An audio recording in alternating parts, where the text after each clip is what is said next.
Hello everyone. நம்ம போன வீடியோவில் டிஃப்ரெண்டான டேட்டா டைப்ஸ் என்னெல்லாம் இருக்குது அப்படிங்கிறதெல்லாம் பார்த்தோம். இந்த வீடியோவில் வந்து அந்த டேட்டா டைப்ஸை வந்து எப்படி ஒரு வேரியபிளில் வந்து அசைன் பண்ணுறது அப்படிங்கிறதெல்லாம் பார்க்கலாம். அதே மாதிரி ஒரு வேரியபிளில் ஒரு டேட்டாவை அசைன் பண்ணிட்ட பிறகு அந்த டேட்டாவை எப்படி மாற்றுறது அப்படிங்கிறத பார்க்கலாம். வேறு டேட்டா டைப்க்கு எப்படி மாற்றுறது அப்படிங்கிறதெல்லாம் பார்க்கலாம். ஸோ இன்கேஸ் நீங்கள் வந்து போன வீடியோ பார்க்கலன்னா அதோட லிங்க்கை வந்து நான் டிஸ்கிரிப்ஷனில் கொடுக்குறேன். அதில் போய் பார்த்துட்டு இது வந்தீங்கன்னா உங்களுக்கு இன்னும் கொஞ்சம் கிளியராக புரியும். ஸோ நேற்று எழுதின அதே லாஸ்ட் வீடியோவில் போட்ட அதே கோடை தான் இங்கே அப்படியே வச்சுருக்கேன். நம்ம அதுலேயே அப்படியே கோத்ரூ பண்ணலாம். பிகாஸ் அது ஒரு ரிவிஷன் மாதிரி இருக்கும் நமக்கு மறுபடியும்.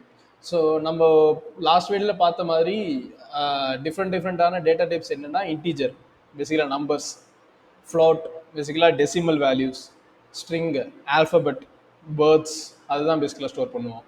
அப்புறம் இன்னொரு வகையான டேட்டா டைப் வந்து லிஸ்ட்டு, மல்டிபிள் வேல்யூஸ் வந்து ஒரே இடத்துல போடுறது. டிக்ஷனரி, பேசிக்கலாக மேப்பிங் பண்ணுறது. இப்போ நான் இங்கே பண்ணியிருக்க மாதிரி ஒரு ஃபிலிம் ஸ்டார் வந்து அவங்களோட மூவி நேம் கூட மேப் பண்ணுறது. அது அப்புறம் வந்து Boolean values, true or false அப்படின்னு செட் பண்ணுறது. அப்புறம் செட்டுனா ஆல்மோஸ்ட் லிஸ்ட் மாதிரி தான், பட் டூப்ளிகேட்ஸ் வேல்யூ வந்து அதில் இருக்காது. பேசிக்கலாக அதுதான் செட்டு. ஸோ இதெல்லாம் வந்து டேட்டா. இந்த டேட்டாவெல்லாம் ஒரு ஒரு வேரியபிளை ஸ்டோர் பண்ணுறது பேர் தான் நம்ம வேரியபிள் அப்படின்னு சொல்லுவோம். இப்போ நம்ம வேரியபிள் அப்படின்னு சொல்றது வந்து இதில் வந்து ஏ, பி, சி, டி அப்படின்னு நிறைய இருக்குல்ல. ஸோ 1 வந்து நான் ஏல ஸ்டோர் பண்ணியிருக்கேன், 2.5 வந்து பியில் ஸ்டோர் பண்ணியிருக்கேன், பாஸ்கர் அப்படிங்கிறது சியில் ஸ்டோர் பண்ணியிருக்கேன். ஸோ இதெல்லாம் தான் வேரியபிள்ஸ்ன்னு சொல்லுவோம். டேட்டாவை எதில் ஸ்டோர் பண்ணுறோமோ அதோட பேர் வந்து வேரியபிள் அப்படின்னு சொல்லுவோம். ஸோ இப்போ நம்ம போயிட்டு இப்போ ஃபார் எக்ஸாம்பிள் இப்போ இந்த ஏல வந்து என்ன வேல்யூ இருக்குது அப்படின்னு பார்க்கணும்னா நம்ம என்ன பண்ணுவோம், நம்ம ஜஸ்ட் பிரிண்ட் பண்ணுவோம். ஃபார் எக்ஸாம்பிள் பிரிண்ட் ஆஃப் ஏ அப்படின்னு நம்ம கொடுத்தோம் அப்படின்னா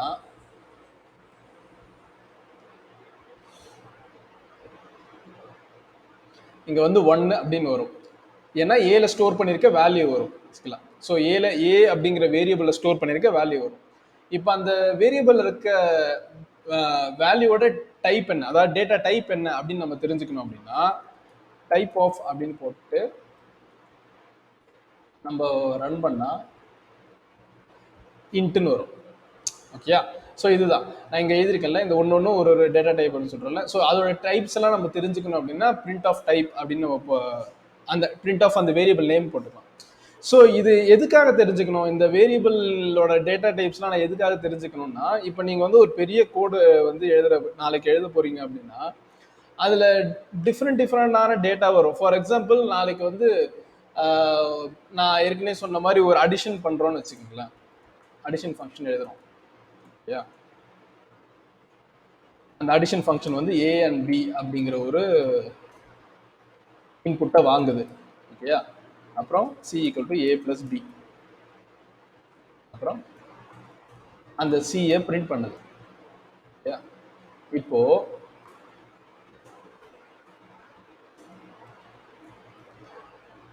நம்ம வந்து அடிஷனை கால் பண்ணலாம்.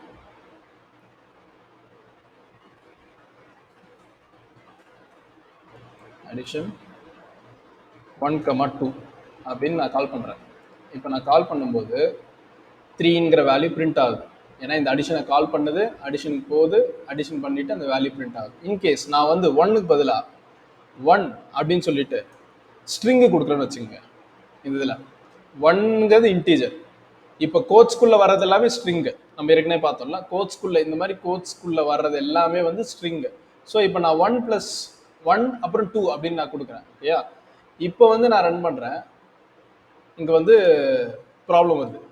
காரணம் என்ன, 1 அப்படிங்கிறது வந்து இன்டீஜர், 2 அப்படிங்கிறது வந்து இன்டீஜர், பட் அந்த 2 வந்து நான் ஸ்ட்ரிங்காக அனுப்புகிறேன் இங்கே. ஸோ அங்கே தான் இங்கே ப்ராப்ளம் வருது. ஓகேயா? ஸோ இப்போ இதை ஃபிக்ஸ் பண்ணுறதுக்கு என்ன பண்ணலாம், எனக்கு இந்த மாதிரி தான் இன்புட்டே வருது. நான் வந்து ஒரு ப்ரோக்ராம் எழுதுறேன், அதில் வந்து எனக்கு வந்து நம்பர்லாம் வந்து ஸ்ட்ரிங்கில் தான் வருது அப்படின்னா அதை நீங்கள் மேனிப்புலேட் பண்ணலாம். அதாவது மேனிப்புலேட்டுங்கிறது காஸ்டிங் சொல்லுவாங்க. காஸ்ட் பேசிக்கலாக இது பேர் காஸ்டிங். காஸ்டிங் அப்படின்னு சொல்லுவாங்க. காஸ்டிங்னா ஒரு ஒரு ஒரு டேட்டா டைப்லேருந்து இன்னொரு டேட்டா டைப்பாக மாற்றுறது. ஸோ இப்போ என்ன பண்ணுறோம், நம்ம பீயிங் அப்படிங்கிற வேரியபிளுக்கு வந்து நம்ம 2 அப்படிங்கிறத பாஸ் பண்ணுறோம் இங்கே. ஓகேயா? ஸோ நான் என்ன சொல்கிறேன், இந்த பில வர்றது எல்லாத்தையும் இன்ட்டா மாத்திக்கோ, மாத்திட்டு அதுக்கப்புறம் அடிஷன் பண்ணு அப்படின்னு நான் சொல்றேன் இங்க பேசிக்கலா. இன்ட் பின்னு வருது, பியை வந்து இன்ட் ஆஃப் அப்படின்னு போட்டேன் அப்படின்னா அந்த இன்டீஜருக்கு பேசிக்கலா அது மாறும். ஓகேயா? ஸோ இப்போ நான் ரன் பண்றேன், இப்போ 3ன்னு வருது. காரணம் என்னன்னா இங்க கொடுத்த 2 அப்படிங்கிறது இன்டீஜரா மாறி எனக்கு வந்து பிரிண்ட் ஆகுது. இன்கேஸ் இப்போ இன்டீஜருக்கு பதிலா இந்த ஸ்ட்ரிங்கோட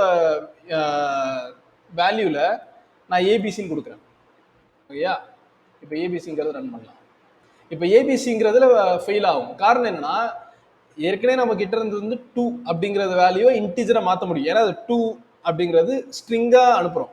பட் ஏபிசிங்கிறது இன்டீஜரா மாற்றவே முடியாது. ஏன்னா அது அது பேசிக்கலி ஆல்பபெட். ஸோ அதை மாற்றவே முடியாது அப்படிங்கிறனால இங்கேயே அது ஃபெயில் ஆகும். ஓகேயா? ஸோ அதுக்கு என்ன பண்ணலாம்? ஐ மீன் இந்த மாதிரி வேல்யூஸ் பேசிக்கலாக வருது. இந்த மாதிரி வேல்யூஸை வந்து நம்ம தெரிஞ்சுக்கணும். ஐ மீன் இந்த மாதிரி டேட்டா டைப்ஸ் நம்ம தெரிஞ்சாதான் இந்த மாதிரி ப்ராப்ளம்லாம் பேசிக்கலாக சால்வ் பண்ண முடியும். ஸோ நாளைக்கு வந்து நான் ஒரு ப்ரோக்ராம் எழுதுனேன், அந்த ப்ரோக்ராமில் வந்து எனக்கு இன்புட் எல்லாமே வந்து ஸ்ட்ரிங்கில் கொடுக்குறாங்க. ஆனால் ஸ்ட்ரிங்கில் இருக்கிறது வேல்யூ எல்லாமே இன்டீஜர் நம்பர் தான் இருக்கு. கோட்ஸில் கொடுத்தாலும் உள்ள இருக்கிறதுல நம்பராக தான் இருக்கு அப்படின்னா நான் வந்து இன்ட் ஆஃப் அப்படின்னு போட்டு அந்த வேல்யூ பேசிக்கலாக பாஸ் பண்ணிப்பேன். ஸோ இதெல்லாம் வந்து டேட்டா டைப் தெரிஞ்சால் மட்டும்தான் இந்த மாதிரி காஸ்டிங் அப்படிங்கிறதெல்லாம் பண்ண முடியும். அதே மாதிரி இதில் இன்னொன்று என்ன இருக்குன்னா, இப்போ நான் வந்து ஏ ஈக்குவல் டு 1 அப்படிங்கிறது போட்டிருக்கேன்ல. ஃபார் எக்ஸாம்பிள் இந்த இந்த அடிஷன் ஃபங்க்ஷன் விட்டுட்டு இப்போ மறுபடியும் இதையே கால் பண்ணுவோம். இப்போ நான் இதை கால் பண்ணுறேன், ஏ ஈக்குவல் டு 1 இருக்கு. நம்ம பிரிண்ட் ஆஃப் ஏன்னு கொடுப்போம். ஓகேயா? பிரிண்ட் ஆஃப் ஏன்னு கொடுத்தா என்ன வருது? 1ன்னு பிரிண்ட் ஆகுது. பிகாஸ் ஏவோட வேல்யூ 1. இப்போ நான் கேபிட்டல் ஏ போடுறேன். ஓகேயா? ஓகேயா? ஸோ ஏ இது வந்து ஸ்மால் ஏ, இது வந்து கேபிட்டல் ஏல 2 ஸ்டோர் பண்ணியிருக்கேன். ஓகேயா? ஸோ இப்போ நான் ரன் பண்ணுறேன் அப்படின்னா ஏவை ரன் பண்ணுறேன், 1ன்னு வருது. கேபிட்டல் ஏவை பிரிண்ட் பண்ணுறேன். ஓகேயா? 2ன்னு பிரிண்ட் ஆகுது. Which means small basically it is case sensitive. Variables are case sensitive. அதாவது நம்ம ஏ ஸ்மால் ஏல ஒரு வேல்யூ ஸ்டோர் பண்ணியிருப்போம், கேபிட்டல் ஏல ஒரு வேல்யூ ஸ்டோர் பண்ணியிருப்போம். ரெண்டுமே டிஃப்ரெண்டான டேட்டாவாக ஸ்டோர் ஆகும். It's not the same data because it is case sensitive. அதுவே நான் இப்போ வந்து ஸ்மால் ஏவே கொடுக்குறேன்னு வச்சுங்களேன், இங்கே ஏ ஈக்குவல் டு 1 கொடுத்துட்டேன், அதே ஏ ஈக்குவல் டு 2ன்னு கொடுத்துட்டேன்னா இங்கே நான் ஏன்னு பிரிண்ட் பண்ணும்போது ஏ வந்து 2ன்னு பிரிண்ட் ஆகும். பிகாஸ் இந்த வேல்யூவை நான் இந்த வேல்யூவால் ஓவர் ரைட் பண்ணுறேன். ஃபர்ஸ்ட் ஏல 1 ஸ்டோர் பண்ணேன், அடுத்த லைன்ல ஏ 2 ஸ்டோர் பண்ணனால பிரிண்ட் பண்ணும்போது ஏல வந்து ஏ வந்து 2ங்கிற வேல்யூவா பிரிண்ட் ஆகும் பேசிக்கலா. ஸோ இதெல்லாம் தான் பேசிக்கலா நம்ம பேசிக்காக வேரியபிளில் வந்து கற்றுக்க வேண்டியது. அதே மாதிரி இன்னொன்று வந்து இப்போ நம்ம ஸ்ட்ரிங்ல வந்து பார்த்தோம்ல, நம்ம கோட்ஸ்ல இருக்கிறதெல்லாம் ஸ்ட்ரிங்ல வரும் அப்படின்னு. ஸோ சில நேரத்தில் டவுட் வரும், சிங்கிள் கோட்ஸ் இருக்கணுமா டபுள் கோட்ஸ் இருக்கணுமான்னு. ஏன்னா ஒரு சில இடத்துல சிங்கிள் கோட்ஸ் யூஸ் பண்ணிருப்போம், ஒரு சில இடத்துல டபுள் கோட்ஸ் யூஸ் பண்ணிருப்பேன். பட் பைத்தனுக்கு அதெல்லாம் வந்து இம்பார்ட்டன்ட் கிடையாது.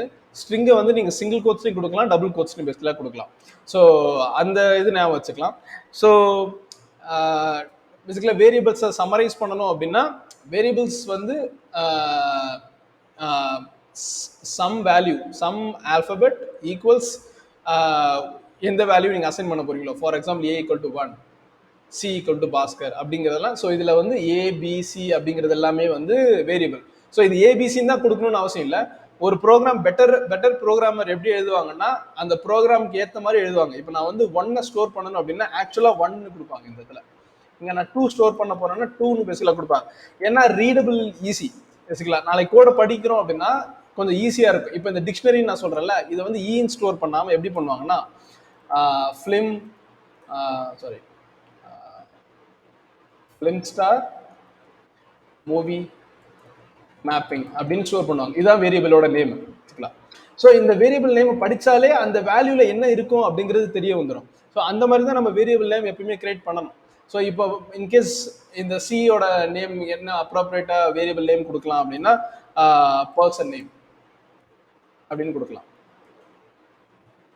ஸோ எப்பயுமே வேரியபிள் நேம் வந்து ஏபிசின்னு கொடுக்கவே கூடாது. ஐ மீன் கொடுக்கலாம், பட் ஒரு நல்ல ப்ரோக்ராம் எழுதுறோம் அப்படின்னா அந்த மாதிரி பேஸில் கொடுக்கக்கூடாது. எப்பயுமே ஒரு வேரியபிள் நேம் கொடுக்குறோம்னா அது பார்த்தாலே என்ன அதில் என்ன வேல்யூ இருக்கும் அப்படின்னு பேஸில் தெரிஞ்சுக்கணும்.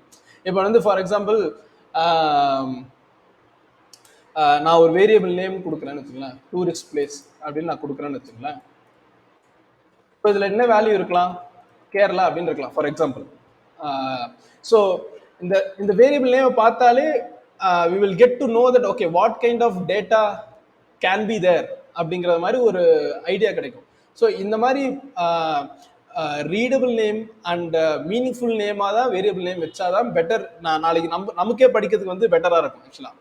So as I'm saying, summarise பண்ணுறதுக்கு வந்து லைக் வேரியபிள் நேம்ஸ் வந்து ரீடபிள் அண்ட் மீனிங்ஃபுல்லாக பேசியில் கொடுக்கணும். அதே மாதிரி வேரியபிள் நேம் காஸ்ட் பண்ணலாம். காஸ்டிங் நான் இங்கே சொன்னல, ஒரு வேரியபிளை இன்னொரு வேரியபிளாக மாற்றலாம்.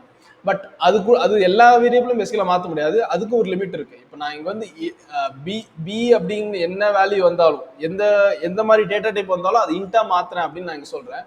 பட் அதுலேயும் கூட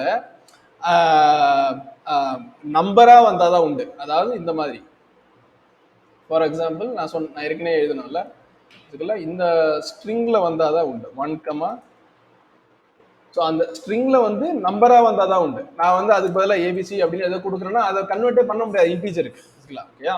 ஸோ அந்த மாதிரி காஸ்டிங் பண்ணலாம். அதே மாதிரி கேஸ் சென்சிட்டிவ்னு சொன்னல. ஸோ இப்போ இப்போ 1 ஈக்குவல் டு 1 அப்படின்னு நான் கொடுத்துருக்கேன். அதே மாதிரி இங்கே 1 ஈக்குவல் டு அப்படின்னு நான் கொடுத்தேன்னா இதுவும் வேற வேற. Even though that variable name is same, variables are case sensitive. So இதுவும் வேற variable basically. Yeah. So இதுதான் basic about variables. Predominantly like basic variables நான் என்னன்னு at least நான் சொல்லிட்டேன். I just hope it. So next அடுத்த வீடியோஸில் வந்து நம்ம ஆக்சுவலாக ஒரு ப்ரோக்ராம் யூஸ் பண்ணி ஒரு இஃப் கண்டிஷனோ, ஒரு ஃபார் லூப்போ, ஒரு வைல் லூப் அந்த மாதிரிலாம் கான்செப்ட்லாம் வச்சு நம்ம கற்றுக்கிட்டு ஒரு ப்ரோக்ராம் எழுதல ட்ரை பண்ணலாம். பிகாஸ் நம்ம மோஸ்ட்லி பேசிக்ஸை கவர் பண்ணியாச்சு. லைக் வேரியபிள்ஸ் கவர் பண்ணிட்டோம், டேட்டா டைப்ஸ்னா என்னென்னு பார்த்துட்டோம், ஒரு பேசிக்காக ஒரு பிரிண்ட் எப்படி பண்ணுறதுன்னு பார்த்துட்டோம். ஸோ அடுத்தது வந்து ஒரு கண்டிஷன் செக்கு, அந்த மாதிரி ஒரு லூப்பு அதெல்லாம் பார்த்துட்டு ஒரு ப்ரோக்ராம், ஒரு சின்ன ஒரு டாஸ்க் எடுத்து ஒரு ப்ரோக்ராம் எழுதுகிற மாதிரி அப்கமிங் வீடியோஸில் பண்ணலாம். as usual, உங்களுக்கு இந்த வீடியோ பிடிச்சிருந்ததுன்னா please comment and share with your friends. Please subscribe to my channel. Thank you so much.